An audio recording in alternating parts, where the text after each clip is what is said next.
Ang sunod po natin itatanong ay itong tanong naman ni Nehemiah Miguel Puerto.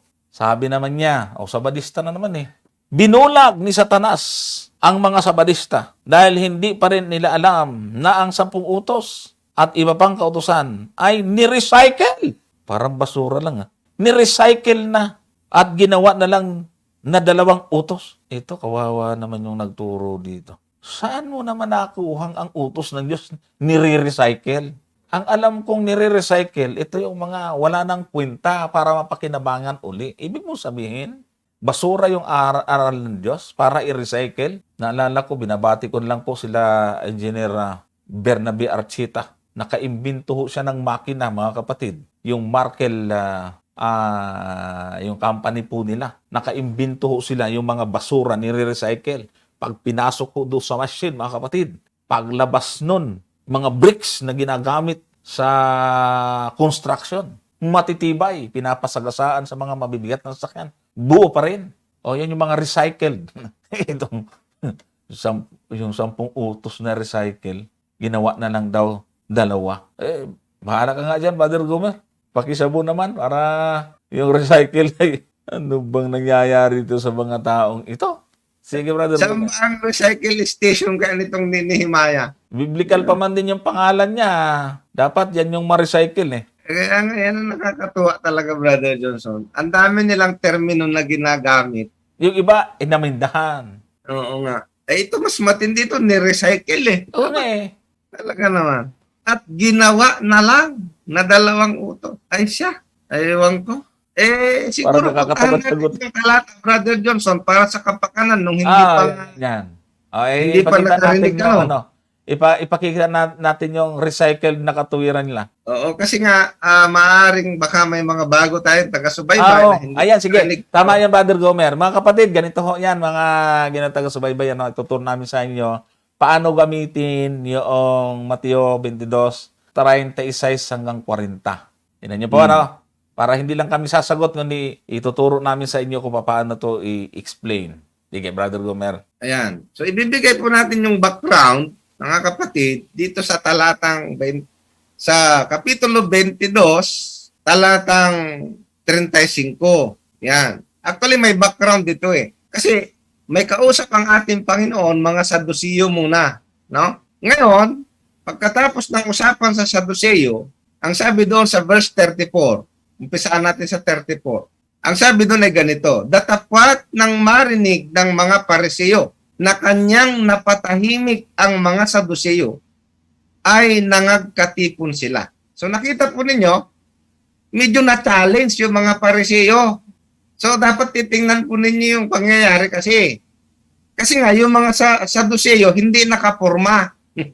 Kumbaga parang sa debate o sa kanilang katwiranan, nanahimik, sabi niya yung mga Saduceo. Ay nung makita ng mga Pariseo, sabi dito, nagkatipon sila. Ano nangyari sa verse 35? At isa sa kanila na tagapagtanggol ng kautusan. Nakita po ninyo ay tinanong siya ng isang tanong upang siya'y tuksuhin. Nakita po ninyo yung purpose. Dahil napatahimik niya yung mga Saduceo, parang ang gusto naman mangyari itong mga Pariseo, tayo naman ang dumibate dito. Di ba ganun, Brother Johnson? Kasi naalala ko, noong pagkatapos ng usapan namin ni Brother Erwin, may naghamon sa akin eh. Kami naman daw. Kasi nga, parang ganito yung nangyari, napatahimik yung mga Saduceo, na-challenge din siguro yung kapatid. Ganito po yung nangyari dito. Ang sabi ngayon dito, nagtanong naman yung tagapagtanggol ng kautusan. Pariseo naman. Kumbaga parang subukan ko nga din. Ganun lang ito mga kapatid ang pangyayari dito. Ngayon, ano yung tanong?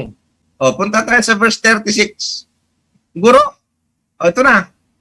Alin baga ang dakilang utos sa kautusan? Intindihin po ninyong mabuti mga kapatid.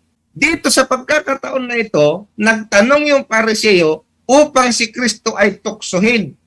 Ano ang kanyang planong panunukso? Aalamin niya kung ano ang nalalaman ng Panginoon sa kautusan. At ang kautusan na binabanggit dyan ay walang iba, kundi yung kautusan ni Moises. Anong tanong? Alin daw ang dakilang utos? Tingnan po ninyo ha. Sa may reference na binabanggit, yan po yung ibig sabihin yan. Kumbaga sa tanungan, saan? Anong talata?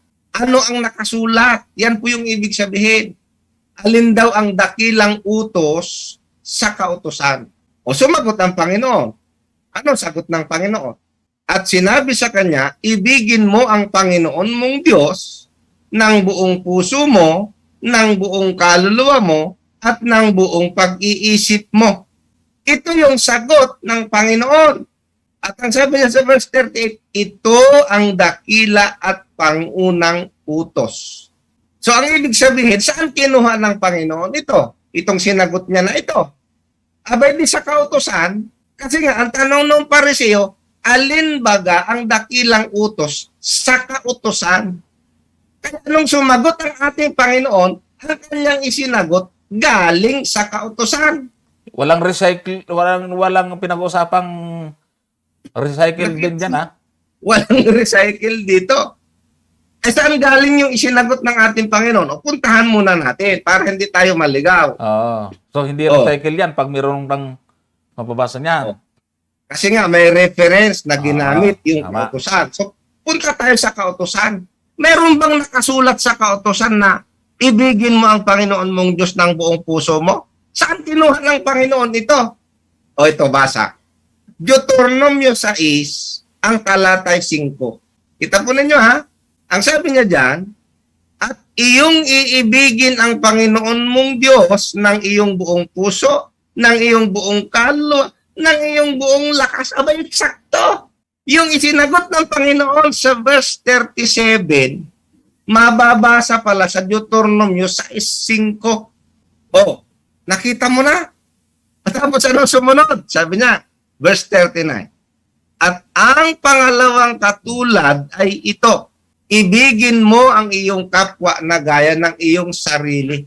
Tapos ang sabi ng Panginoon, sa dalawang utos na ito, na uuwi ang buong kautusan at ang mga propeta. Hindi sinabi ng Panginoon, sa dalawang utos na ito ay na-recycle na ang 10 utos. Kaya binulag kayo ni Satanas, kaya hindi nyo maintindihan. Yan ba? Kaya nga sabi ko nga, Brother Johnson, pag ito mga ganitong pangangatwiran ay nakakausap natin, hindi naman sa pag-aano. Dalawa lang ang pwedeng mangyari, mabuksan ng isip, pero kung paiiralin nila ang pride nila, wala na. Hindi ho ba mga kapatid? So maliwanag po ang usapan dito kung bakit binanggit ang purpose, kung bakit binanggit ng Panginoon ang dalawang utos na ito ay sapagkat sinubukan siya ng Pariseo kung mayroon siyang nalalaman sa kautusan. Nakita po ninyo? At hindi po yan itinutur ng Panginoon. Dalawa na lang ang utos. Hindi Wala ganon. naman ganun dun eh. Kundi Wala. nauuwi sa dalawa. Kasi nga, nabaliktad nila yung, itong lagi kong binabanggit eh. Ang tanong ay, alin sa kautusan. Yun yung, yun yung tinatanong kung alin ang pinakadakilang utos sa kautusan. Ginawa nila mang ilan. Ginawa nilang ilan. Kasi sabi niya, ginawa na lang na dalawa. Oh. Edi, ibalikan mo ngayon, no? Alin? Doon sa 36. Guro, alin baga ang dakilang utos sa kautusan? Hindi nila pinag-usapan kung ilan na lang eh. Kung alin doon sa mga kautusan ang pinakadakila. Hindi naman sumagot ang Panginoon na, mali ka eh. Dalawa na lang at itong pinakadakila sa dalawa. Ang sabi ng Panginoon doon sa 40 sa ang lahat ng kautusan ay nauuwi nandun, mga kapatid. Ayan. Sa dalawang utos na ito, nauuwi ang buong kautusan. At ang mga propeta, sinabing nauuwi, nandun, napapaloob. Kasi sa Old Testament, kaya nga 2 tapyas ng bato, hindi naman 10 tapyas ng bato eh. 2, kasi pag-ibig sa Diyos, pag-ibig sa kapwa yon. Sabadista kayo ng sabadista eh. Na, Sino ngayon ang lumalabas na binulag ni Satanas? ay siya, Di ba? Mm. sobrang bulag. O ay, Kaya nga, yan ang magbibigay tayo ng napakahirap. sampul ng bulag. Mm. 22-26 ng Ezekiel. Ito bulag. Ayan. 22-26 ng Ezekiel, tingnan natin ha. Ano po ang nakasulat ho dyan? Ang mga saserdote niyaon ay nagsigawa ng pangdadaha sa aking kautusan at nilapastangan ang aking mga banal na bagay. Sila ay hindi nangaglagay ng pagkakaiba sa banal at sa karaniwan o kanilamang pinagmuni-muni ang mga tao sa marumi at sa malinis at ikinubli ang kanilang mga mata Mm. sa aking mga sabat at ako'y nilapastangan sa gitna nila. Ay, di ba yung bulag, kinubli yung mata. Kapag sinabing kinubli, natakpan, di na makakita. Nakasulat naman sa Biblia, hindi na makita yung kahalagahan ng sabat. Kaya sa kanya, ginawa na lang dalawa, hindi na nakita yung sabat. Hindi siyang bulag, ayon sa Biblia, mga kapatid. So, ganun At saka, mo yun. Tingnan mo, Brother Johnson. Nakakatuwa. Ang sabi nila dyan sa 22. Nakakatuwa ba talaga o nakakainis? Hindi, natutuwa na ako eh. Kasi Sige. pagka naiinis. Matuwa na lang tayo. Di ba? Sige. Kasi bago dumating dyan sa 22, Brother Johnson, Mm-mm. ni-recycle pala. Mm. Ang dali namang nagbago ng isip ang Panginoon. Oo nga, doon sa Mateo yan. Kasi dito sa 19, tingnan po ninyo. Oo yan, tama. Sa Mateo 19, ang talata ay 16. Alam ko na ang sagot dyan nila, Brother Gomer. Sige, sasagutin kita dyan mamaya. Ipaliwanag mo muna yan. Ang sabi ng binata dito, Guro, anong mabuting bagay na gagawin ko upang ako'y magkaroon ng buhay na walang hanggan? Ay bakit naman ang itinuro naman ng Panginoon dito huwag kang papatay, huwag kang mangangalunya, huwag kang magnanakaw, huwag kang sasaksi sa di katotohanan. Igalang mo ang iyong ama at ang iyong ina. At ibigin mo ang iyong sarili na gaya ng, ibigin mo yung kapwa na gaya ng iyong sarili. Mukhang mali naman yata ang sagot ng Panginoon dito, Brother Johnson. Sabi nung nagtanong, dalawa na lang daw ang utos. Hindi, ito nga yung sagot dyan, Brother Gomer Para kay Nehemiah Puerto. Doon sa 19, 20 at 21, hindi pa nare-recycle. Doon lang na...